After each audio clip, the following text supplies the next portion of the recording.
স্থলপথের রপ্তানিতে প্রতিবন্ধকতা ও কাঁচামালের মূল্য বৃদ্ধিতে অস্তিত্ব সংকটে পড়েছে পাবনার ঐতিহ্যবাহী হুঁশিয়ারি শিল্প। উৎপাদন বন্ধ প্রায় ৮০ কারখানায়। হুমকিতে পড়েছে লক্ষাধিক মানুষের জীবন জীবিকা। মিলন মাহমুদের ক্যামেরায় পাবনা থেকে রিজভি জয়ের রিপোর্ট। ব্রিটিশ আমলে গোড়াপত্তন হওয়া পাবনার হুঁশিয়ারি শিল্পের সুনাম ছিল ভারতবর্ষ জুড়ে। দেশ স্বাধীনের পর ব্যবসায়িক মন্দায় থমকে যেতে থাকলেও ৯০ দশকের শেষ ভাগে এই শিল্পের জীবনকাঠি হয়ে আসে গার্মেন্টসের পরিত্যক্ত কাঠপিস বা ঝুট কাপড়। তাতে তৈরি গেঞ্জি, প্যান্ট, সোয়েটার সহ বাহারি নানা পোশাকের রপ্তানি শুরু হয় ভারত, ভুটান, মালয়েশিয়া সহ বিভিন্ন দেশে।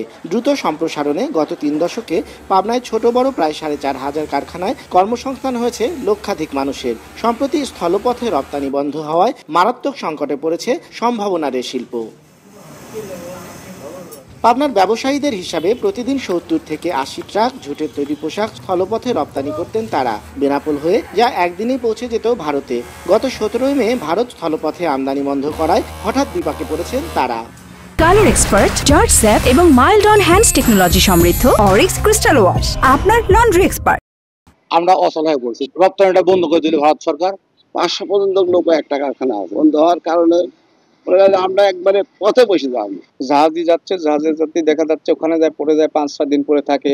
একটা গাড়ি যাতে ১৫-২০ দিনের বেশি টাইম লাগে। এদিকে স্বল্প সময়ের ব্যবধানে প্রধান কাঁচামাল ঝুট কাপড়ের দাম বেড়েছে কয়েক গুণ। প্রায় বন্ধ বিক্রি, জমছে বকেয়া ঋণের কিস্তি। টানা লোকসানে কারখানা বন্ধ রেখেছেন অধিকাংশ উদ্যোক্তা। কর্মহীন অর্ধলক্ষেরও বেশি শ্রমিক। আমাদের মনে করেন মাঝে মাঝে ২-১ দিন কাজ সপ্তাহে বাদ যাচ্ছে, আমরা কাজ করতে পারছি না, আমাদের কষ্ট হচ্ছে। এখানে সকালের দিন সন্ধ্যা পর্যন্ত কাজকর্ম করতাম, এখন কর্মই নাই আমাদের। আমি ১৬ জন নিয়ে কাজ করতাম, এখন মাত্র ৬ জন আছে। নতুন বাজার সৃষ্টি করে একটা বাইং হাউসের মাধ্যমে এই শিল্পকে বাঁচানোর জন্য সরকারি একটা উদ্যোগ থাকার আমি দাবি জানাচ্ছি। প্রতি মাসে প্রায় ১৫ থেকে ২০ লাখ ডলারের ঝুট কাপড়ের তৈরি পোশাক রপ্তানি করতেন পাবনার উদ্যোক্তারা। স্থলপথে রপ্তানি বন্ধ হওয়ায় গত ২ মাসে তা নেমে এসেছে প্রায় শূন্যের কোঠায়। রিজভি জয়, এটিএন নিউজ, পাবনা।